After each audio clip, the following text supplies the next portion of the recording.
Welcome everyone to another video on Python basics for machine learning. In this particular video, we will discuss about the Matplotlib library. So this particular library is used for plotting different data, or we can say visualizing data.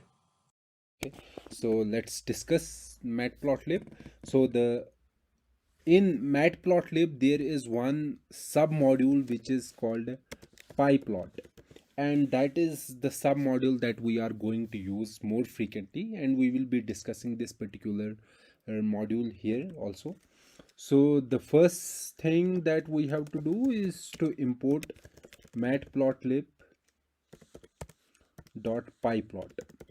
Okay, so we will import the pyplot of matplotlib and we will alias is at plot.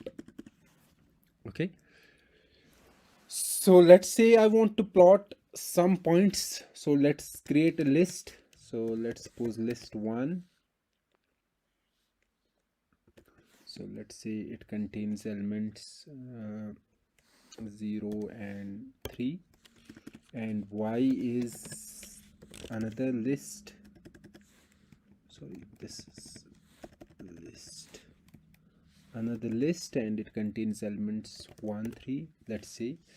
So let's plot it. Plot. So it will take the points that I have to plot. This will be one axis, then it will be another axis, and then I have to do plot dot show. Okay, that is for showing the plot. So this is for plotting it and then showing this plot on the screen. This function we have to use. Let's run it. So this is the plot. Okay, so on one axis there is y getting plotted and another axis there is x getting plotted. Now let's say you want to include a title, both the title of the graph, entire graph, or also we can say the title of the axis. Okay, so we can do it like that. Plot dot set, or we can say plot dot x axis, or sorry, x label. So let's give the x label data on x, and y label plot dot y label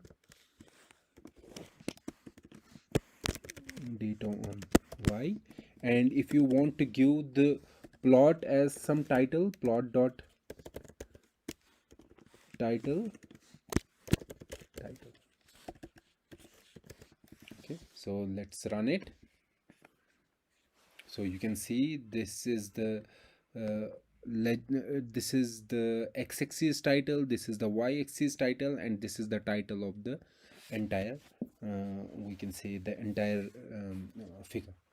Okay, so now there is another thing that so here there were only 2 points. You can have some more points, or we can say we will have a sign function. We can use let's do one thing. Let's take x as np dot range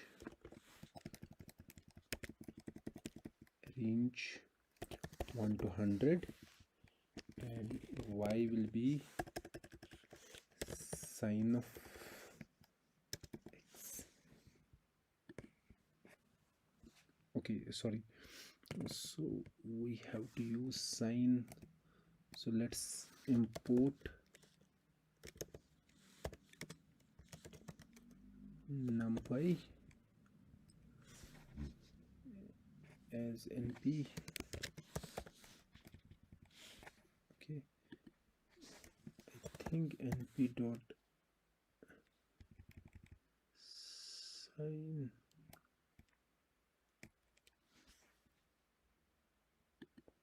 Okay, this should work.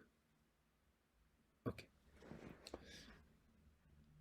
or we can do, instead of 100, let's do 180.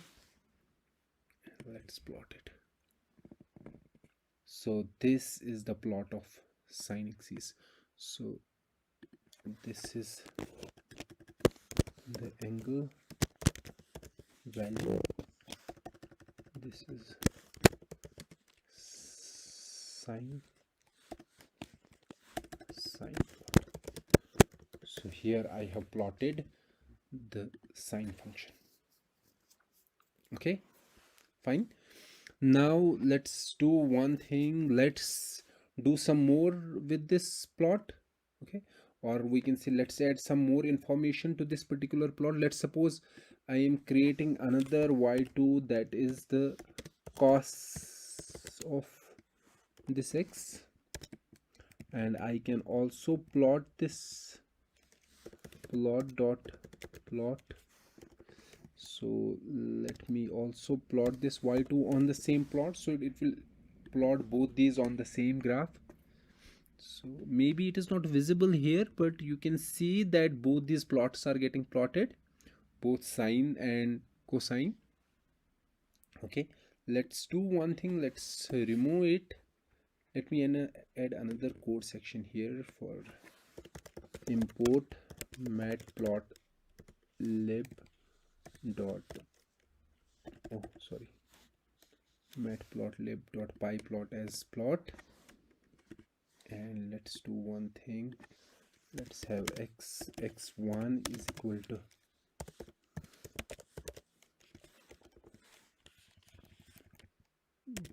range 1 to 10, x2 is equal to range 5 to 12, y1 is equal to range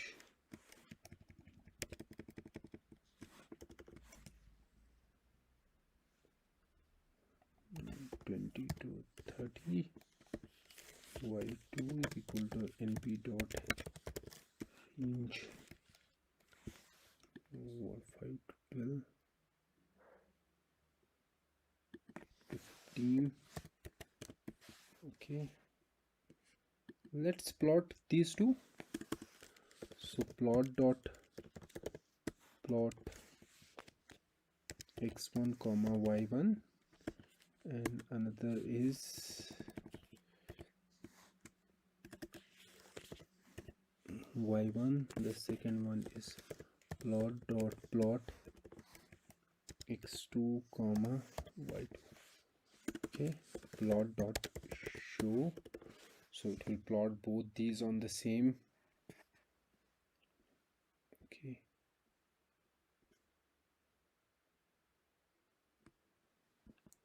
so here is some error it is showing.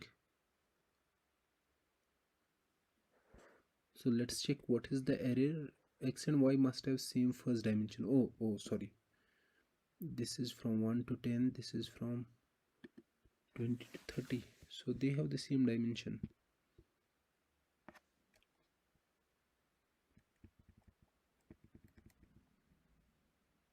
Comma y1 x2 comma y2.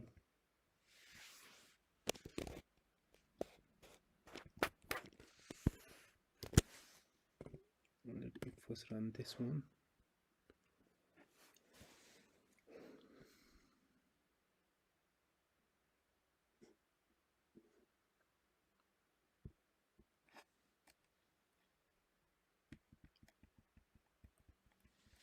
Okay, so this should be 21. Sorry, so this was the error. So let's run it here, so you can see that these are the two plots. So this is plot 1, this is plot 2. So for so here in the graph itself you cannot differentiate which curve is representing which one. Okay, so for that purpose you can do the color encoding here also.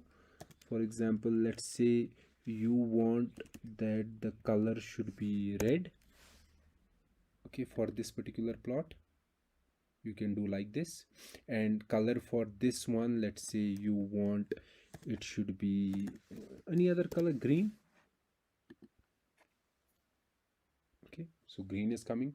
Also you can point out the points as well. Let's suppose this I am writing 0 here, so it is kind of marker for the points. So here 0 means that this particular marker means that for the actual points, so that means the actual point was 1 and the output was 21. So at 1 and 21 we have to mark that particular point. Okay, also there is another thing that we can add. For example, this colon, semicolon, it will give that this particular, the point should be plotted like this, and they should be joined by a line which is a dashed line. Or instead of this I can write dash also, it will give a solid line. So you can check that it will be a solid line. So using these three, so the first one is the marker. So for example, instead of 0 you can write star also, so it will mark those as stars. So there are different markers available. So this is a star, or you can write X also. Let's write X here, X and dashed line. Okay, so in the plot you can see, let me write here, in the plot function you have three markers, or these are the three markers. One represents the marker for points, what type of marker use. There are n number of markers you can find on the internet. There is another, the type of line, so whether you want a dashed line, whether you want a, for example, colon is for dashed, and this one is for solid line, and many other patterns. And the third one is the color.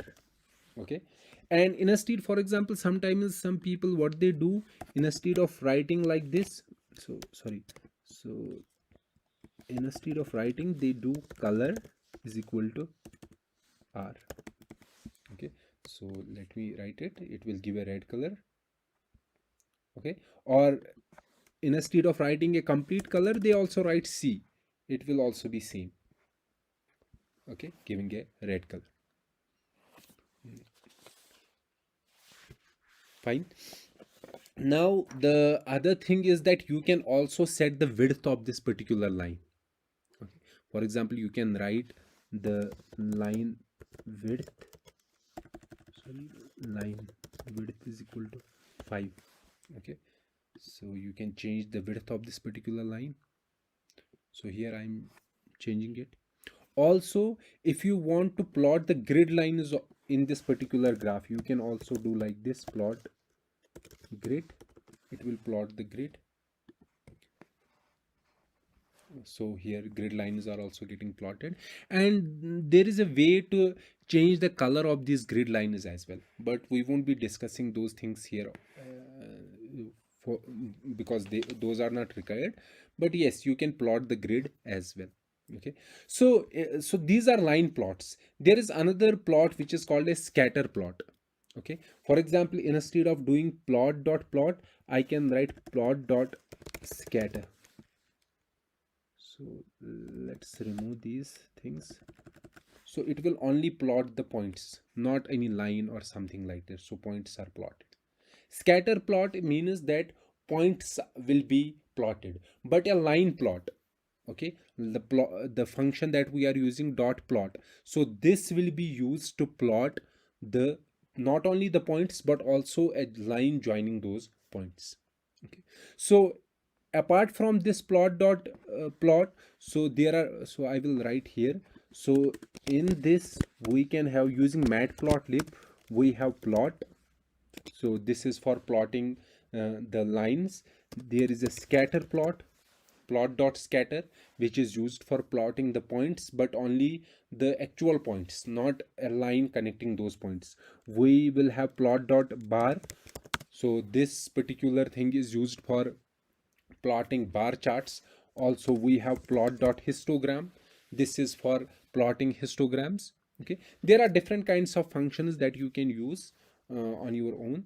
Okay, so also you can do one thing, you can also create in a single figure, you can have multiple plots. Okay, so that is the subplot. So let me write it here. So there is another thing, that is subplots. So that means in a figure you can have multiple plots scattered on each other. Okay, so when we are using a subplot, so this subplot function, it takes three arguments. And what are the arguments? The arguments are saying how many rows, how many columns are in this particular figure. Okay, so we are dividing a figure into rows and columns. So each in this particular table of in a figure we are dividing it into tables, into a table. Okay, so each entry in a table can take one plot.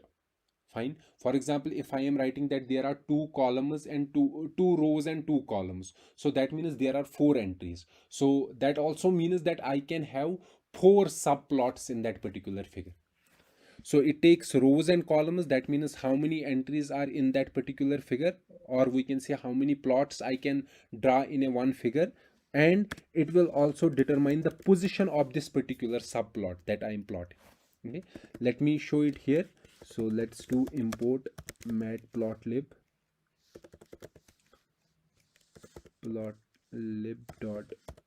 pyplot as plot. Okay, now let me write x1 is equal to, or let's take from here only, so x1 and x2. Okay, so these are x1, x2, y1, y2. Let's say I want to create two plots in a same figure, two plots. Okay, so how many rows and how many columns I have to divide into two? So I will plot them side by side. Okay, so that means I will have only one row, it will have two columns. So we will have subplot plot dot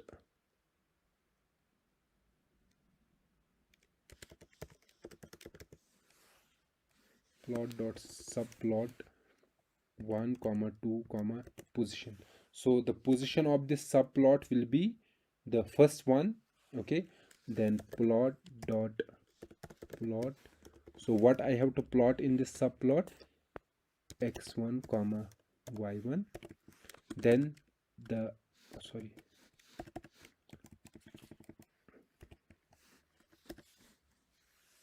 y1. And then we have plot dot subplot. So let's have another plot whose position is second, and there we want to plot x2 comma y2. Okay, so also at the end we have to do plot dot show. We have to show this particular figure.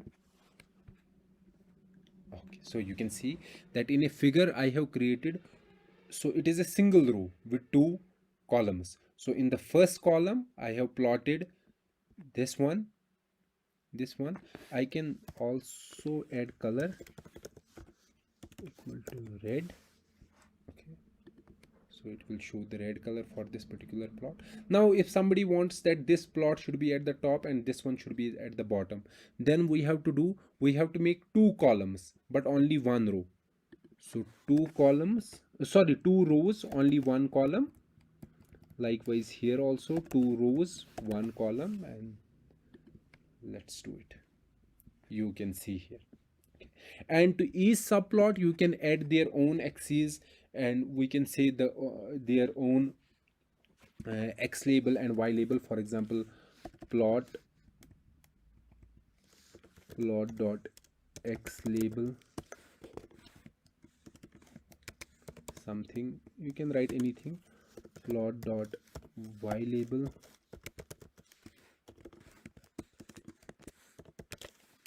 Okay, so let's run it.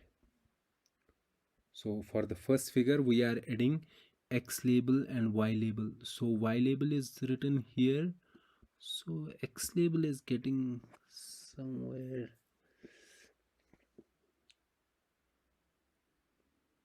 X label is not getting plotted. Okay, maybe let's do one thing, let's add them side by side. here we can check it. Yes, here it is visible. In that one it was getting overlaid by this, the second figure. Okay, so there are many different things that you can do, and during the course of this particular lecture series in on machine learning, we will see how we can use Matplotlib. And instead of not only using these arguments, there are many other arguments that you can use. For example, cmap is there, linspace is there. There are many other things. For example, other thing is alpha is also there. So let's say I am writing, in this plot itself, or in this plot, alpha is equal to 0.5. So alpha means the transparency of the points in the scatter plot. So you can check that. See, the transparency, they are becoming somewhat transparent. So we can increase them, this transparency. Let's do 0.2, so they will become more transparent, I think so. Yes, you check it, they are becoming more transparent. So alpha adds a transparency kind of thing. So as I said, that there are different other things that we have to discuss, and we will discuss those things during the course of this lecture series. But yes, as I said, for deeper discussion, you can surf the internet and find out more details about the Matplotlib. But yes, also in the programming exercises, we will find some more things that will help us to get the details about the Matplotlib library, and to see how we can plot or how we can visualize our data. Okay, so this was all about the Python basics that is required for the machine learning course. Okay, so as I said, as we have discussed in last 3 or 4 lectures, we discussed the basics about the Python. We discussed about the NumPy library, pandas library, and scikit-learn, how we can load data set. And in this particular video, we discussed about the Matplotlib and how we can use Matplotlib to visualize data. But as I said, that these videos are just the crux of the idea. For greater details, you can do some Python course, or go online and surf the internet and find the details, more details about the Python libraries that we are going to use. So let's meet in the next lecture, where we will be discussing about the machine learning concepts. Till then, goodbye.